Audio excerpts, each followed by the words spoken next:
What is up, everybody? Welcome into another episode of Speedway Soccer. For the first time back in a while, I'm Davey Shepard. Glad to be here on my original Nashville Soccer Club version of talking to you guys. It's been a while for me. I'm glad to be here. I'm joined tonight by Jonathan Slape and Chris Ivy, both at BroadwaySportsMedia.com. Guys, good to be here with you tonight. The news hot off the presses is that Nashville SC will travel to Louisville City FC on either May 24th or May 25th for the round of 16 match in the U.S. Open Cup. Guys, give me your immediate reactions. We literally just learned this, 10 minutes ago or something like that. I think this is what everyone wanted to see, right? Yeah, I mean, it's what everyone wanted to see. I just hated it this week, like, selfishly. I can't go. And, going into this was like, I want Louisville away. I want to go to Lynn Family Stadium and see that, just great little stadium that they have up there. It'd be great to kind of reignite that rivalry from the USL days. And then, of course, it had to be the week that I'm not able to go. But other than that, I think it'll be a fun matchup. They're going to get the winner of Orlando versus Miami into the quarterfinals. So regardless of, being able to go or not, I think it's going to be a great game, and it should be a fun time for those that are able to make the trip up there. Yeah, I mean, it's a fun matchup, but it's a terrible, terrible draw. So Nashville's got to go to Louisville, which obviously they're a step below, but it's going to be their biggest match of the season. That they're going to come out full throttle wanting to knock off an MLS club and a regional bigger dog in Nashville. And then if you win that one, then you've got to travel to Florida too. So I would have loved to, for Nashville's sake, if we want to go out and win this competition, have at least one of those be a home game, especially that second one. But you got to play what the schedule brings you. So if Nashville wants to capture a U.S. Open Cup and win some silverware, they're going to have to prove it on the road. Yeah, I think you're spot on there, Chris. I would say Louisville away I want to see the stadium. I haven't been to it yet personally, so just on a selfish level, I wanted to go there. I also wouldn't have minded seeing Orlando. I think there is as much of a budding rivalry there as there is with anyone in the league, just kind of based off the performances that the teams have had on the field the last few years. And so I kind of, was interested in seeing that again in the Open Cup format. I think we saw the kind of rivalry with Atlanta United take a precipitous step last night. And I think cup matches can just have that impact. That being said, I think there's some bones of a rivalry from the USL days still there with Louisville. And I think that'll just be built on. And, it's a proud franchise who's done really, really well at the US level. They have a beautiful building. And so my group texts are already going crazy right now about, hey, we're going up there, right? This is the move. Tuesday or Wednesday, we can make it. So I think it'll be great. Chris, I think you're right on the face of it. You would have liked to have seen one of those two games at home. But I guess this opens us up for the opportunity to host possibly a semifinal game, right? Yes, it does. Yeah. So that would be, a benefit as it gets later, more important. So Nashville stays alive, round of 16, Louisville City away, either the 24th or the 25th of May. And if you win, you play the winner of Orlando City or Inter Miami. I think those are two gettable teams as well. So, yeah, it's interesting. I think it'll be cool. And, you guys saw it. I complained about them earlier in the week on Nashville Soccer Show domestic cups, and I've long been a complainer of them. But that being the case, you saw a really, really fun match last night. You kind of saw how when you play some younger guys, some chances get taken. Now, pretty strong sides both last night from both teams, and we'll get into that. But you saw some subs, you saw some rotation, some guys who normally don't get minutes. And on Nashville's end, you saw a pretty big impact from one of those guys in Ethan Zubak.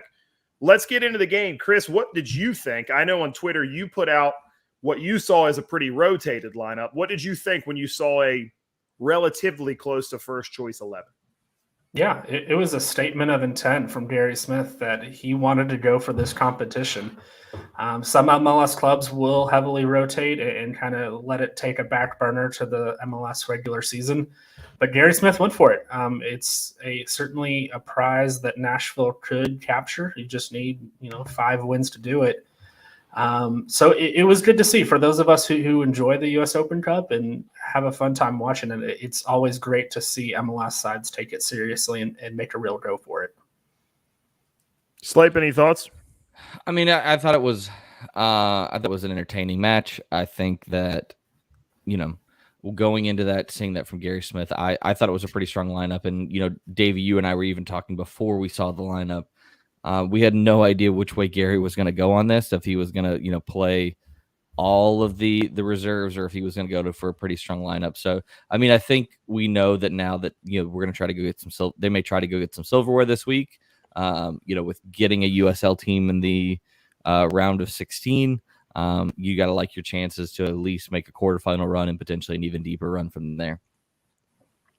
Yeah, I saw a tweet earlier from the club. Last night they beat the defending Open Cup champions. It's now unbeaten at home in 22 consecutive matches. And this is, I think, a big one where I was saying that I think they're building on a rivalry. A lot of talk there at the beginning. Is there an actual rivalry with Atlanta United? Is it being forced? I think the more results like you see from last night, the more that becomes organic and it becomes real. That's the third come from behind result against Atlanta United, draws and wins.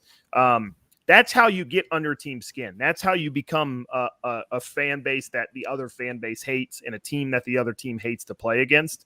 And so I think the result was just a ton of fun. And on top of that, we got to see some guys who we've been wanting to see. Like in Zubak's case, any minutes from. And while we haven't seen in forever, Ake Lobo, we get, I think it was 60 minutes roughly, something like that out of. 60, 65. Something yeah, like there that. you go. And so I think you saw a lot of guys in quantities of minutes that we haven't been able to see them yet. So I thought that was a lot of fun. But look, let's not get ahead of it. It's a really, really rough half to start the game, right? I think especially – and we were kind of saying at Slape as you went into the halftime, you can't start that strong of a side and lose 2-0 with the game coming up in 3 days. So that would have been a really, really brutal result to see. Luckily, the club was able to turn it around. Chris, give me your thoughts on those goals and just kind of how disjointed the club was in the first half. Yeah, so earlier this week, I went on with Dirty South Soccer, Atlanta United's big outlet. And I said, there's two ways to score goals on Nashville. One has been set pieces. The other is quick transitions, move the ball quickly, stretch them vertically. And that's exactly what Atlanta did to Nashville on those first two goals. The first one, Andrew Gutman spun Alex Muil, got to the byline, pulled it back, and Walker Zimmerman was beat to that near post. And then the second one was just a little bit of magic from Atlanta's DPs. I mean, they've paid quite a bit of money for those guys, and at times they're going to flash the ability that they have. You want to see Walker step up and stop that moment. But sometimes good guys are going to find that little bit of quality to find the back of the net. So it was certainly a disheartening performance from the back line that first half, but credit to them for stepping up in the second, because Atlanta had next to nothing there on out. Yeah, I mean, I think the other thing too is they went into the half up 2-0, but it could have been 3 or 4. There were several other chances that Atlanta had. There was one they put it off the bar. I mean, and so Nashville was lucky to only go into that half being down 2-0. There may be 1 or 2 chances. I think they had a post. Nashville did in the half to maybe at 1 goal, but it was a very disjointed. You could tell it was a team that has not played together as a whole in that first half. Yeah, I think the thing with Walker that was surprising, we've seen him get caught out before, right? Like pushing too far forward, gets caught in transition, whatever. And I think you take those risks with Walker because he's going to come good most of the time. It was kind of the spraying balls out of bounds and inaccuracy on that was the stuff that was surprising for me. And I said it on Twitter. I think it might have been Walker's worst half in a Nashville shirt. Now, I think with Walker, that's pretty easy to say because he hasn't had very many bad halves in a Nashville shirt. But it just wasn't his night. In fairness, in that first half, other than Hani, I don't know that anyone looked good necessarily. I don't think anybody looked like they were excelling. Like you said, Chris, backline gets called out as a whole kind of. Dan Lovitz really wasn't making an impact in possession. Sean Davis even looked a little bit out of sorts there, paired with Anunga for the first considerable amount of time that we've seen.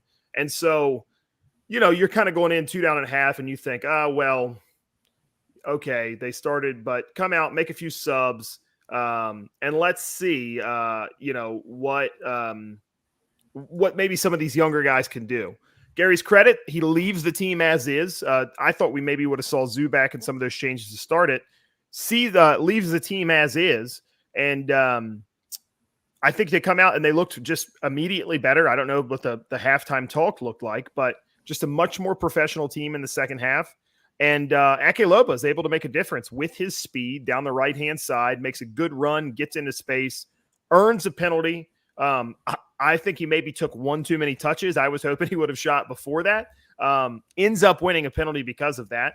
And Hani Mukhtar converts, makes it 1-1. Chris, I got 2 questions here. I know Slape's answer on one of them. One, psychologically, how important do you think it was for Hani to convert a penalty? 2, would you have liked to have seen Ake take the penalty instead? One, psychologically huge. I will admit I was a little nervous when he stepped up. His struggles from the PK spot have been well documented, and to his credit, I think he's understood that too.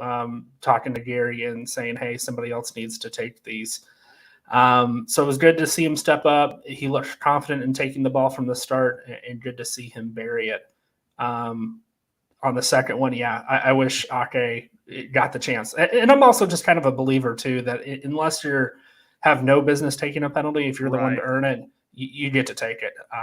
And certainly in that moment, Ake deserved to take it. He needs the goal. He needs to get that, weight off of his back. So I would have liked to see him take the ball, but Hani drilled it. So, not going to second guess it at this point. I know Davey knows the answer. I was pretty irritated by the fact that Ake Loba was not the one that took the penalty. This is the second instance in his time with Nashville where the other time you gave the ball to Alex Moyle to take a penalty, which was just ridiculous to me. I mean, for those that may not know, like Loba has been the penalty taker for the clubs that he's played for. He's never missed from the spot. And I think when you have a guy who clearly needs to gain confidence, you give him the opportunity to both, having won the penalty and, a chance to convert that. I feel like that goes a long way for a guy. If you're going to invest, when you've invested this level of money into this player, you need to put him into situations where he can be successful. And I still don't think we've seen him in a true situation where he can be successful. We'll get into Loba here in just a sec.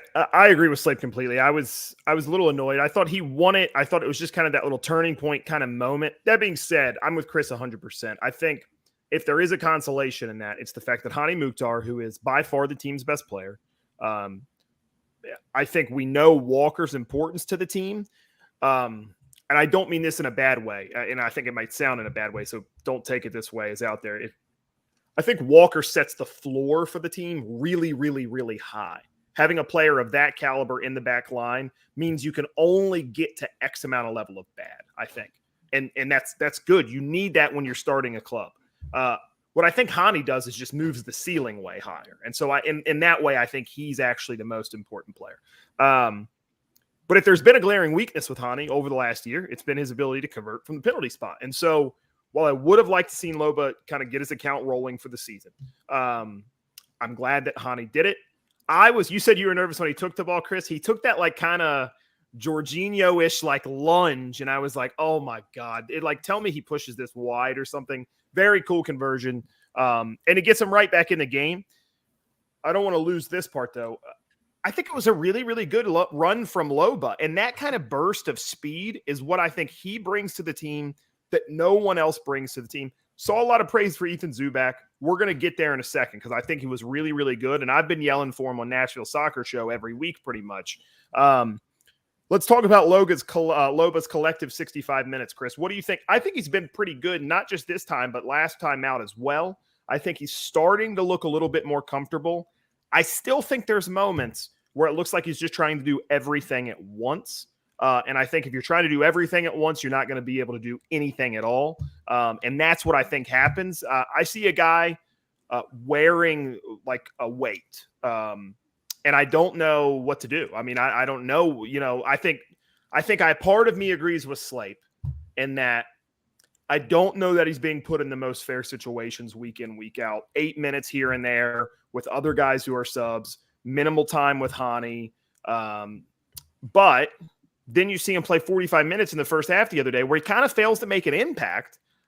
He writes that in the second half, I think. What's your overall take, Chris? Yeah, I thought he looked better in the last 2 games than he did in this one, at least in that first half against Atlanta. To me, that weight, in my opinion, is wearing the price tag, that $7 million price tag, and feeling the need that he has to live up to it. And to a certain degree, your DPs have to live up to it. So whereas other guys, who come in for free or don't make that much money, they don't have that same type of burden on them. And you're right. I mean, I don't know how you fix that. I don't know how Gary fixes that other than putting him in those opportunities to succeed and letting him see success and let that beget more success and more success. So, I mean, against Atlanta, that first half, it wasn't pretty. It wasn't the greatest. To his credit, that second half, he absolutely turns the game around by making that run and earning the penalty. And one of the big things I think with Ake is that speed really requires, I mean, if he's going to beat guys on the back shoulder of defenders, it requires guys to be on the same page as him, feeding him where timed up where he's making that run. And just that, quarter step difference and not being on the same page, we've seen it a few times already, is leading to offside calls. But those moments are coming where they're going to be dangerous with him one-on-one with a goalie. That's what happened with the PK. He had a couple other opportunities that were, close and just a half step off. So if we can get everybody on the same page with him, I still think the talent overwhelms there. I think that's my ultimate take with Ake Loba is I think the team has made a $7 million investment in the player. And this isn't a Jonder Cadiz scenario where you don't have to trigger the release calls. You can sit back and say, hey, you know what? We don't need to play this guy because we don't need to spend the money. Club's already spent the money. $7 million is out the door here. And so I think for this team to be able to actually plan ahead, well, in this case, Chris, you mentioned this pre-show, the third DP slot's gone now. So it's not even like you've got this empty hole sitting in the roster for, hey, they can just buy another forward and then sell him when it's gone now. So either this guy is your $7 million DP forward or you sell him and you buy somebody else. And so, look, I think what is a trademark of the guys who run the best businesses in the world is knowing when an investment has failed and knowing when to move on.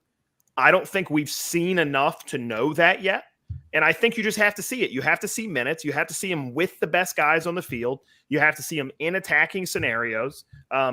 Look, I think it's very unfortunate, and it's weird because it was kind of similar to Jonder Cadiz last year, right? Last year we saw Jonder Cadiz in this moment where he's actually playing pretty good soccer, right? Like he's linking up, he's making an impact, he scored a few goals, and then he goes in Venezuela to South America. He sits in his hotel room with COVID for basically a month, and he comes back and he doesn't get a sniff of the starting job in any meaningful way for the rest of the season. And he's done because CJ Sapong took off. With Loba, where I think his game would have favored being at home, having more of the ball, we saw Nashville SC start on the road 8 weeks gone. And that just so happened to coincide where CJ Sapong wasn't that big of an impact. He kind of struggled on the road. I think he had 1 goal and 1 assist through those first 8 games. Now we've seen him have multiple goals in the last 2. Kind of looks like CJ's starting to turning back on. So it's going to make minutes hard. Now, I think the thing that opens up space for him now is the fact that Randall Leal is not going to be in the lineup. I don't know if anybody saw that picture of his foot today. It looked pretty bad. And so we don't know. We haven't seen an injury report yet. As soon as we do, we'll report on it. It's not going to tell us any certain amount of time or anything like that. But I think there is space for Ake Loba in the starting lineup now. But now the question becomes is, what happens if Ethan Zubak scores another one this week, right? Like now it becomes, hey, is anybody else going to make a bigger difference than Ake Loba? And how tight does Ake Loba get because of that?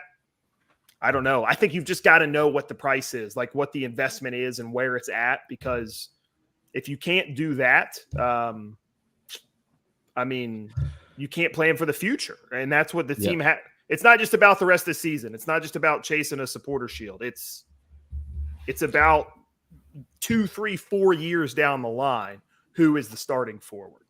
Yeah, I mean, I think it goes. I think, like you said, I think we're gonna know a lot more about Ake Lobo over the next March or through May and through June with the games we have coming up. We're about to go through 4 more games in the next 2 weeks. So regardless of how people feel about Ake Lobo, he's going to get significant minutes with Randall Leal out. But I think the Ake Lobo discussion goes further back to what's the expectation of this team, and I think both at the at Speedway Soccer and then at Nashville Soccer Show, you guys, we've always held this team to a very high standard of what we think this team is able to do. Most of us think they are supporter shield contenders, and you have to have a DP number 9 that is a linchpin of your attack if you want to be a supporter shield contending team. CJ has, he is a streaky player. When he scores goals, he scores them in bunches, but we saw this last season as well. When those goals dry up, they dry up for quite some time.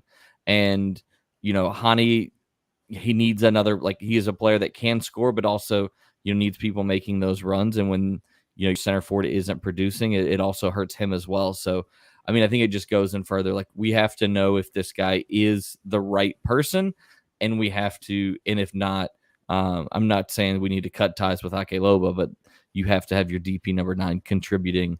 He can't be a guy off the bench if this team is going to compete for the supporter shield. And Chris, before the only other thing I'll say to that is I just think in a Gary Smith system, all of that stuff that Slape said is just even more important. I think Gary Smith's got to have a firing center forward to win games.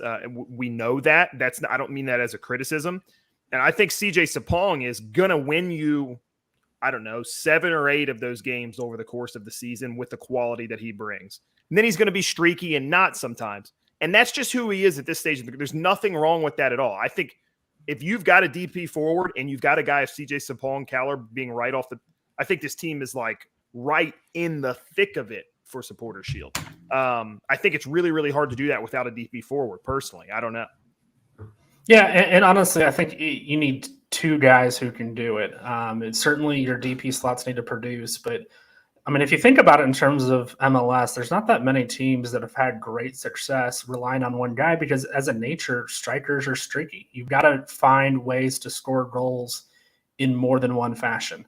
So whether that be Hani or whether that be the midfield chipping in more or set pieces, whatnot, you've got to have diversity in your attack. So it's certainly you need one guy who can score, but you're not always going to be able to count on just one guy. And for Gary Smith's system, he has forwards that, A, you've got to score goals. You're going to get your opportunities. But 2, we've seen it over and over. And why CJ Sapong is still in the starting lineup is he provides that hold-up play. He provides that physical presence that Ake doesn't at this point. So I think that's one other thing that Smith is at least going to consider and Ake needs to improve on before he gets those minutes. Yeah, I'm with you there. Again, we saw some other guys get some minutes. Teams more than just right now underperforming DP9. There's plenty of other guys out there. Henwala Buana comes in. I think Twitter was kind of thrilled with his performance. I thought he was bad, to be totally honest with you. I thought his touch was really, really bad. I don't know. And maybe I just need to go back and rewatch it because people on Twitter who I respect and think watched the game very, very well were pretty stoked on it. I saw a guy who looked like he hadn't played in 13 months or if not longer, which is exactly what he is. So, I wasn't into it last night for Henwala. That doesn't mean let's not give him more minutes. I think there will be plenty of minutes out there for him. I still think Gary believes in him. You can listen to the comments he says after the game or after practices, whatever it might be. He thinks he's got all the talent in the world. I didn't think that was on display last night. On the other hand, Ethan Zubac comes out and makes a very, very large impact in the game. I know he gets the goal, but as soon as he got in, I think the types of runs he makes are the ones that catch the eye. And I think it was just an impressive performance all around. I think he endeared himself to fans. Anytime you score a game winner in a cup match against a rival, you're going to kind of put your name down in some sort of book. He did that last night. Slape, let's start with you. What'd you think of both of those guys last night? I mean, I think I'm kind of with you. Not kind of. I'm with you on the Handwalla Buana chat. I mean, I will say it does color that you and I sit next to each other in the That's game. true. So Yeah, we should space ourselves out, honestly. so we have a lot of the similar conversations. And I guess my thing on Ethan Zubak is, I mean, I thought he was really good. I thought he provided a spark.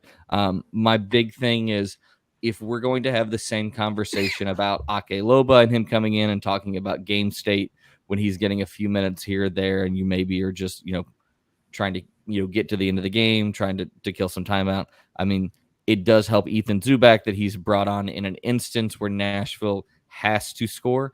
They have to go out and get a goal. So you're seeing just a much more offensive phase of play. That being said, he got the opportunity, and I thought he looked really good. He seized it, absolutely.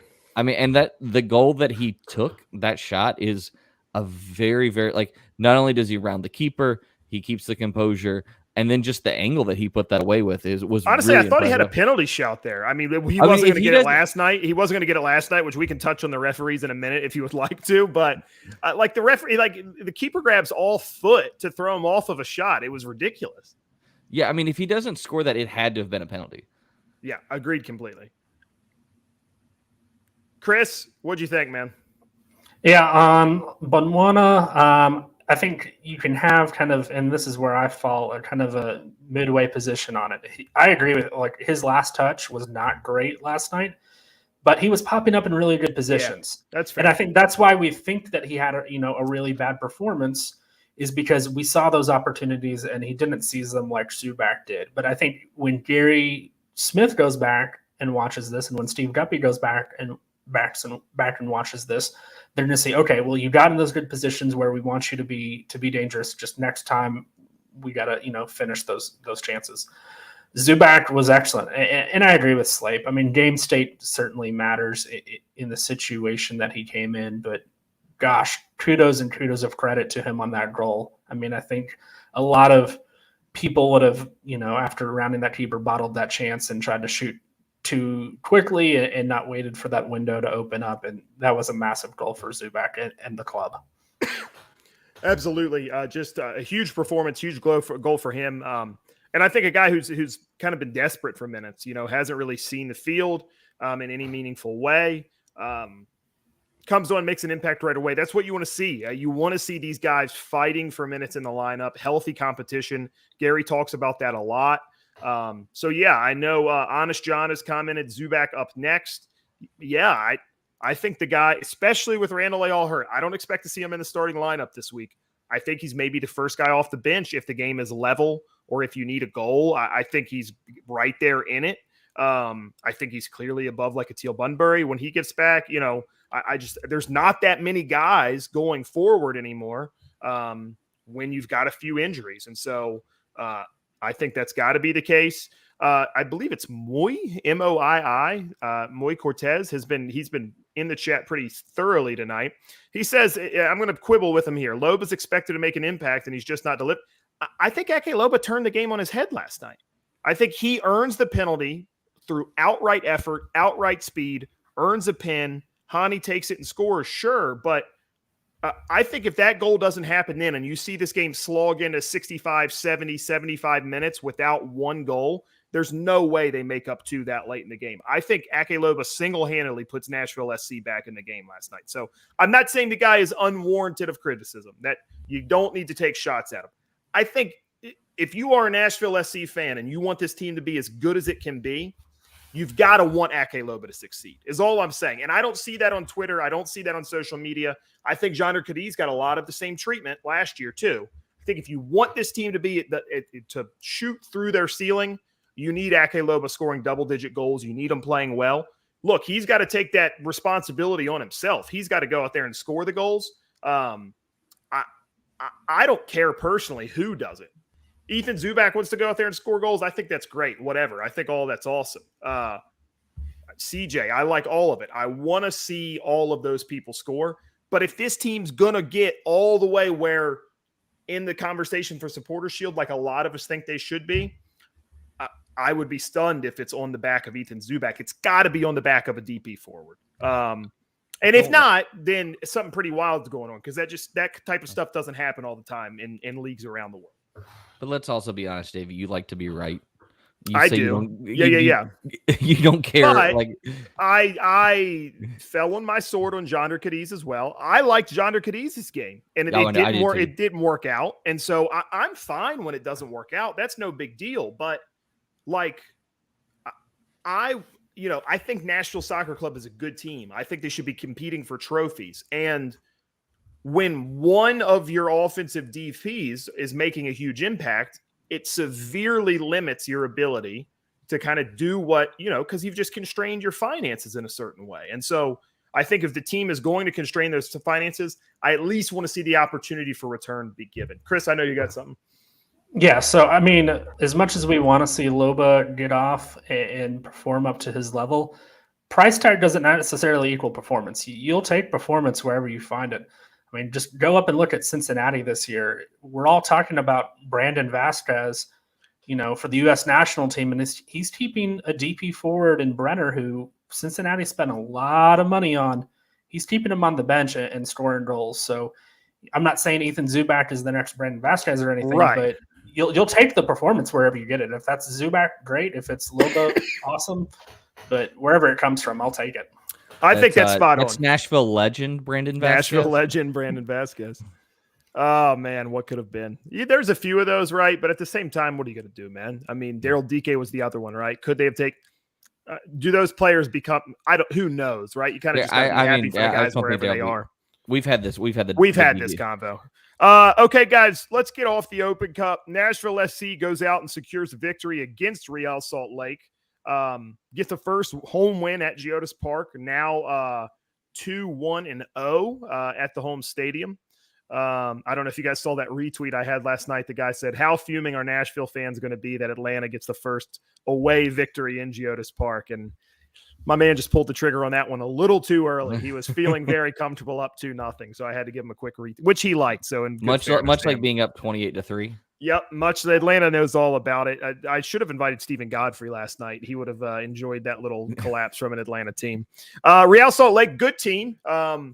They get a win against Nashville at Rio Tinto in a game that I think Nashville looked good in, right? Like that was one of those where you were saying, hey, yeah, they've played pretty well here, and the result just doesn't go the way you want. I thought a really, really good performance the other day out of the whole team and kind of just workmanlike, right? Yeah, I mean, this Real Salt Lake team is a bit of a Jekyll and Hyde situation. I mean, we've seen them put in some really great performances, but we've then also seen them go up to NYCFC and get pumped 6-0. And so coming into this game, they'd just gotten a win against the Galaxy, and so it was a really big question of what Real Salt Lake team shows up. But regardless, I think Nashville put together a good performance. I think probably for me, the thing coming out of that game wasn't even the result. It's the fact that we looked like we're going to be without Randall Leal for a while. And for me, Leal has been one of the, if not the best offensive player throughout the first part of the season, and losing him is a huge loss. Yeah, I'm with you there. I mean, it was a good performance against Real Salt Lake. You never know what you're going to get from them. They certainly have looked a lot better at times this season. The game was a little too close for comfort. I think Nashville kind of dominated the proceedings, never really gave Salt Lake that much of an opportunity. But anytime that you're carrying just a 1-0 lead that late in the match, you're asking for trouble and asking for a draw. And Real Salt Lake almost got it. That Justin Miram curler into the corner net easily, maybe a ref doesn't call that, shove or push on Dax McCarty to gain possession. So, in the future, great performance for Nashville, but you've got to put away teams at home earlier than that. Yeah, I think that's spot on. Slape, you said you think Randall's been one of the better forward. I mean, I agree. I think there's a conversation that he's been one of the best players on the whole team, period. I would say only Sean Davis and Hani Mukhtar are like clearly better than him this season, in my opinion. And even Hani, I would say, I think the work Randall's done going back has been pretty impressive as well. I think Sean, for me right now, if we're having a who's your MVP 11 games in the season, I got Sean Davis all over. I just think the guy's been outrageously good. But no, it's going to hurt seeing Randall. Moya Cortez says, hope to see him back soon. Agreed completely. I know he's posted a picture on crutches. I know he posted a picture of his foot. Definitely want to see him back healthy soon because he makes this team better. And again, one of the more likable guys, too, that you see around the club. Just always happy, right attitude, out there working. Guys, I want to talk a little bit moving forward. Nashville SC currently sitting on 15 points, 6th place, and a few teams have played. One team has played one more game than them ahead of them. So they're in a pretty good spot right here with the rest of the season. And you have to say they did their job on the road. They've come home, and things are shaping up for a team who's playing pretty well. They look like they can take advantage of the games at home. Let's just look at the upcoming schedule that we've got real quick. They go on the road to Houston Dynamo this weekend, midweek next week against Montreal, who is a good side, Atlanta United that weekend at home, and then they go on the road to Louisville. So let's just kind of look at those 4 games. Houston Dynamo this weekend, I think they're 2 points behind Nashville on 12 points, right around the 8th spot. Andy just posted it. BetGM's got pretty much a dead draw on a win there. What do you guys think this weekend? And then what do you, if we were taking this little 4-game round out and said they need this amount of points from the next 4, what do you think? Chris, we'll start with you.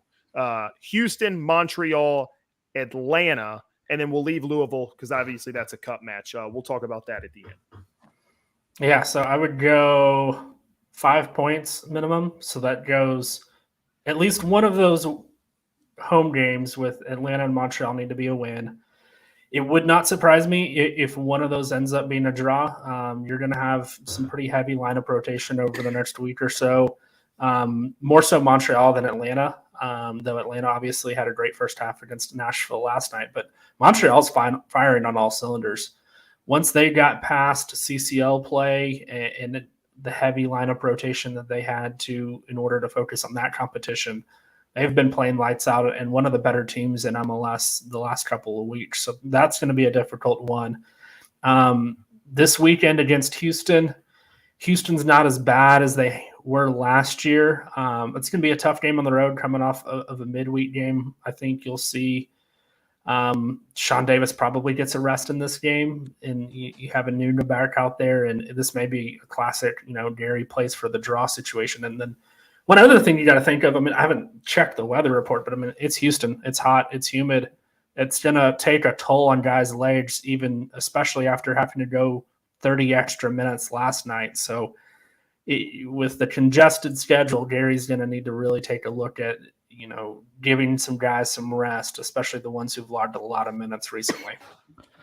Yeah, I would agree. So I did the earlier this week did the Dynalytics podcast, one of the Houston podcasts out there, and they were talking about coming into this game. Well, this season is a bit of transition, and they're kind of in a situation where they're just trying to get to the transfer window because they have Ache coming in from Atletico Madrid, so they're just really trying to kind of hold on until that July 9th debut from him.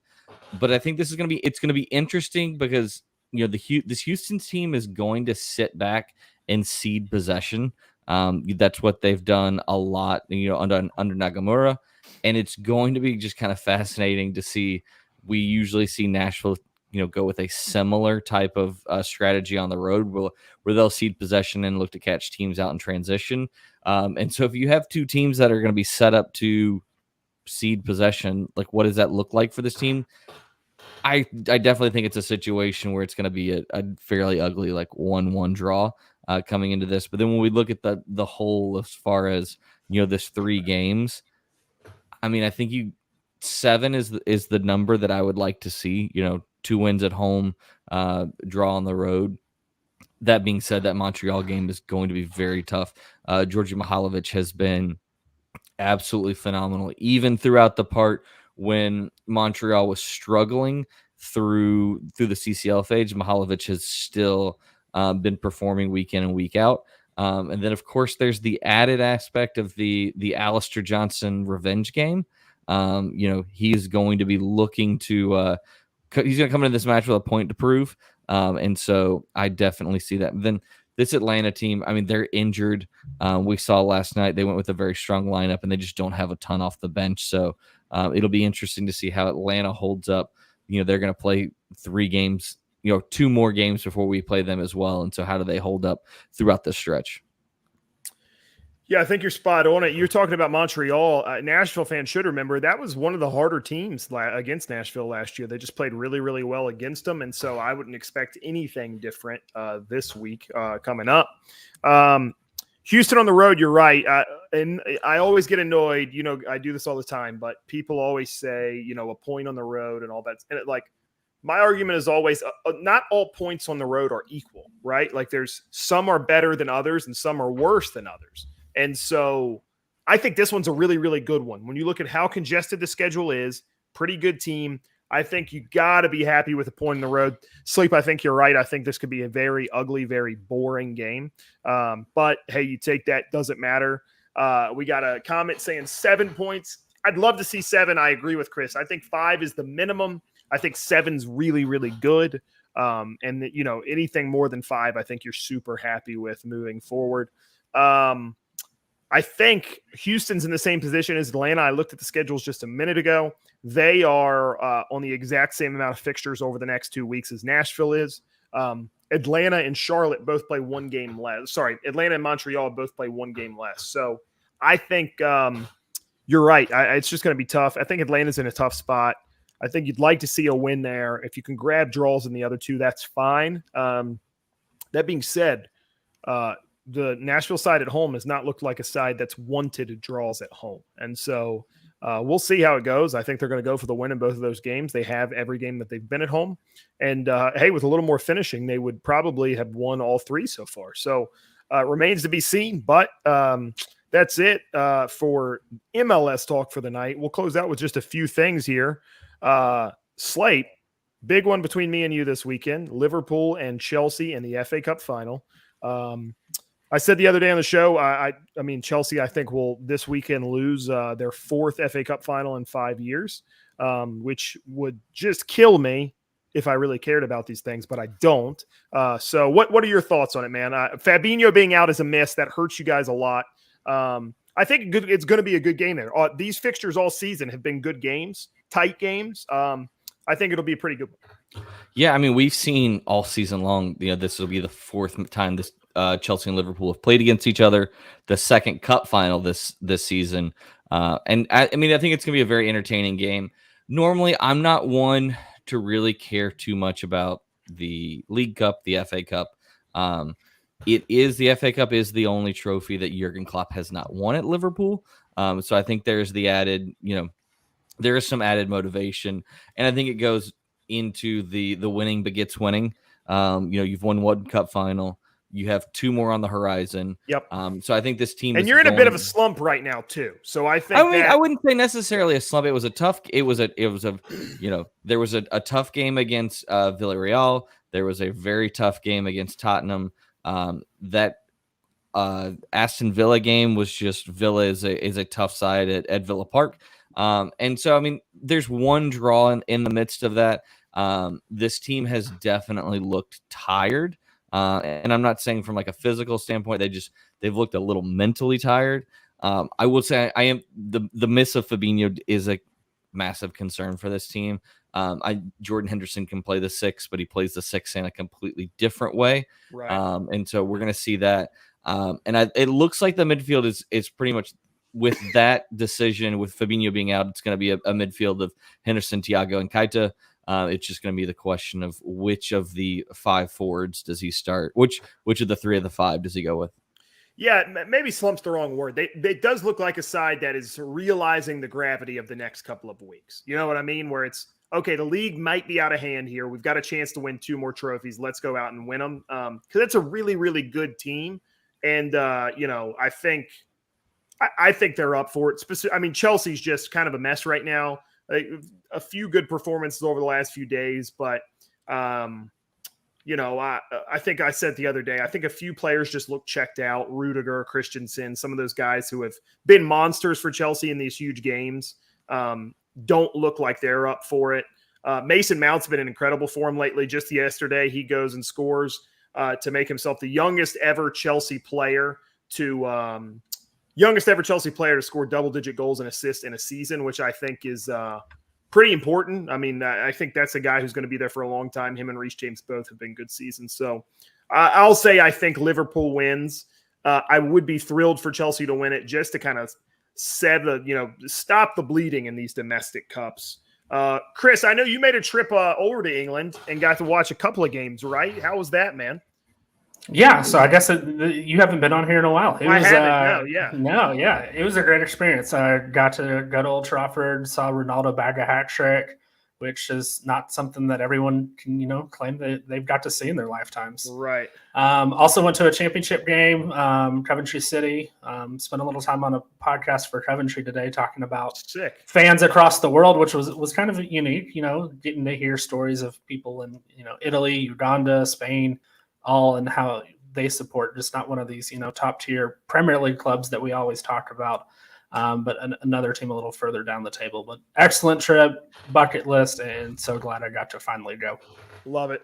That's awesome. And that kind of just ties it all back together. Coventry City in the championship, lower division soccer in England. And I think you kind of get the chance in a couple of weeks on the 24th or the 25th to Louisville City is kind of a legendary USL club right now. Like, they've done an incredible amount of work the last few years. They've played at such a high level. They've beaten huge teams in the Open Cup. They've gone and won championships. It's a great team. And I think if you can get up there to Louisville, if you can get out of work, if you can go up for the afternoon, it's an easy drive. You can absolutely do it in a day trip if you want. I encourage you, get up there because that stadium is awesome. It's a great city in and of itself and going to be a fun matchup too. So I would go up there if you can. At the MLS level, it's the first opportunity for an away Open Cup match. So I think that's important. Go check it out if you get the opportunity to. Guys, any parting thoughts before we close it up tonight?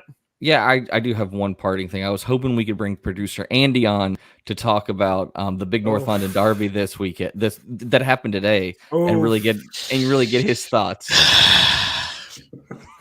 Vibes are a little low right now. Hey, you deserve this for the going after the Sixers fans in the bar the other day. I did not go after the Sixers. You know what? I hope they had a great day today. A really underwhelming performance from the Sixers tonight as well, too. But I thought the refereeing from Tierney was a little suspect today.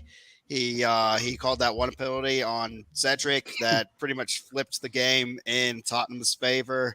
And then after that, it was just all downhill from there. But I still like Arsenal's chances to finish in the top four. They still control their own destiny right now.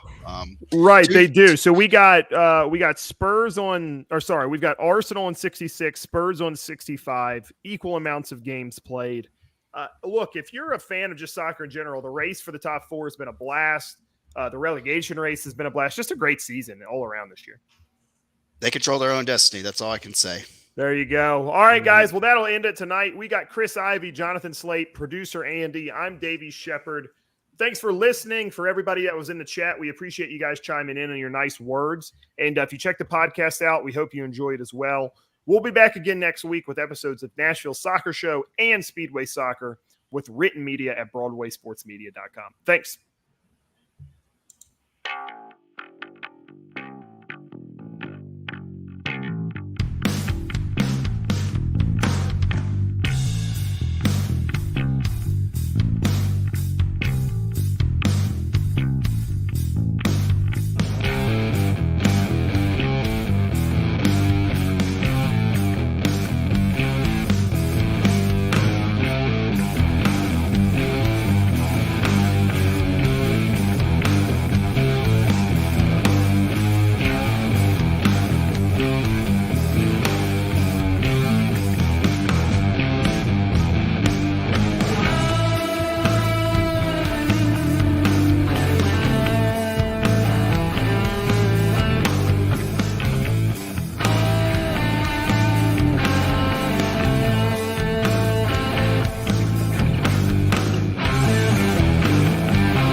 Never go full shepherd. Nope.